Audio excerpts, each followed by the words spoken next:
guys, it's KaguraFireCosplay here for June of my reading log. Now I really did not read too much in June, so this might be a little bit of a shorter video. But it might be longer than July, because July has been even worse. But let's get into it. So the first book I read was The Time Traveler's Wife by Audrey, and I cannot pronounce her name without it sounding incredibly wrong. So I don't know how to pronounce it. I'll let you look at it. You can Google it. But I'm not testing the waters on that front. But so I read this from May 31st to June 19th. So I did a book swap with Sweet Sea Gallery, where we both picked books from each other to read. And the one that she chose for me was this. So the story it's kind of hard to pinpoint a direct point for this story, because it's about a girl and a guy who they're lovers, but they're lovers across time and space. So the male lead of the story is a time traveler and kind of meets her at different points in her life as when they were kids versus when they're both adults living in the same timeline versus when he's just showing up randomly all over the place. It kind of shows how their love develops through all of that, but also just how their lives kind of shift and turn through all of that. You have a lot of transfer of information the first time that you see him travel. But their Chicago Airport's lander, just great. This is the worst airport ever. And kind of abnormalities as a kid between all of them. And then the sad ending. It's kind of hard to talk about this book in much more context than that, because it's just massive spoilers. But it's definitely interesting. I haven't watched either the movie or the series yet, but I know those are supposed to be pretty well acclaimed. But it's complicated. It's very complicated. It's also very long. I feel like it could have been shortened down. Like halfway through, it's like, where is this going? And then it ends sad, and I'm like, great. But overall, it's still a good book. Then the next book I read was Hooked by Emily McIntire from June 21st to 28th. Now this book was not what I was expecting. Now I love romance, I love fantasy romance, I love villain romance, especially when it's like redemption or being a villain and falling in love and having a little bit of warmth in your heart, you know? But that's not what this book is. Don't get me wrong, I've talked about in my previous video of my love of Bridgerton. Don't get me wrong, I am not a pruno. But I'm also training to be a therapist. So when you get into these really unhealthy relationships, I'm not about it. So it is modern day, which I was not expecting. I was expecting like a traditional fantasy world of Neverland, right? But it's modern day.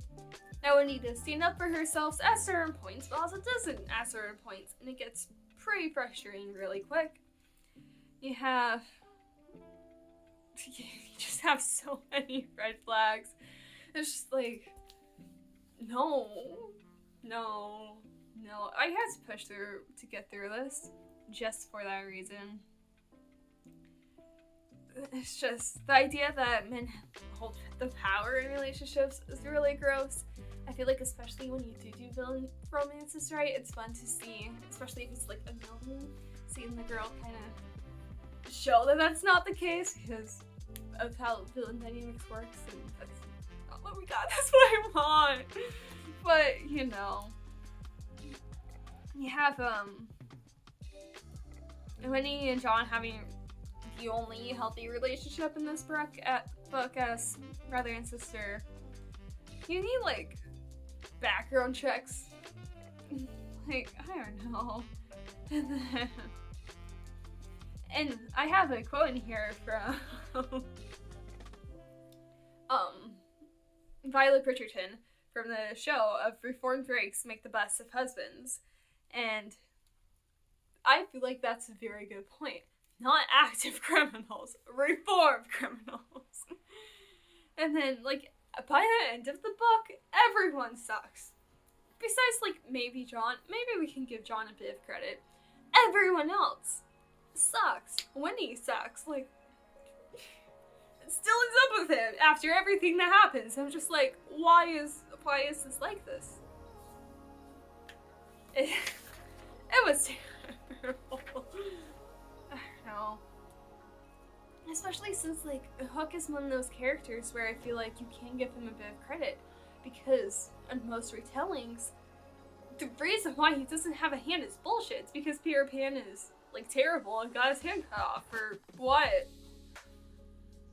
So I feel like there's a lot of validity to his filming against Peter Pan. And then we kind of just throw that all away in this. So I read Supergirl Volume 1 by Stern, Brigman, and Guice, which is a comic book. It's old.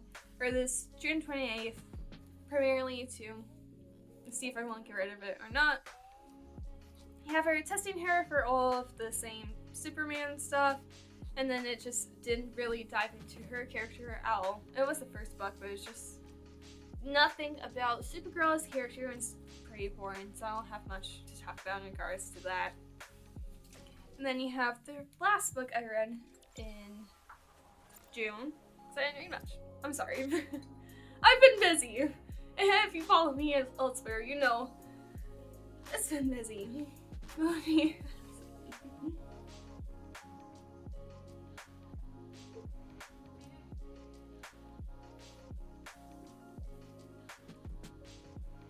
The last book I read, though, was really good. So I read Red, White, and Royal Blue by Casey McQuiston on June 28th. Now this is the story of the, the President's Ken versus the Prince of England, as they don't like each other, then cause some political not so fun happenings with their hatred for each other, to where they're forced to be buddies. And you know how buddies start out. Yeah, they're not buddies anymore. You know, it's kind of like Alan Mattel buddy. You know, Ken's buddy But you have tea, drama. It has great tension between the two main protagonists. Both characters are pretty likable. It's spicy. You have just a lot of drama as it continues, and overall it's just a really fun ride. But yeah, if you want trashy, well, it's not even trashy, if you just want like a good romance, it's a lot of fun. But yeah, it's having a movie coming out very soon. Again, it might be out by the time you're watching this video, like I said in my last one. It should be good. It's a lot of fun. And that's all I got for now, so see you guys next time.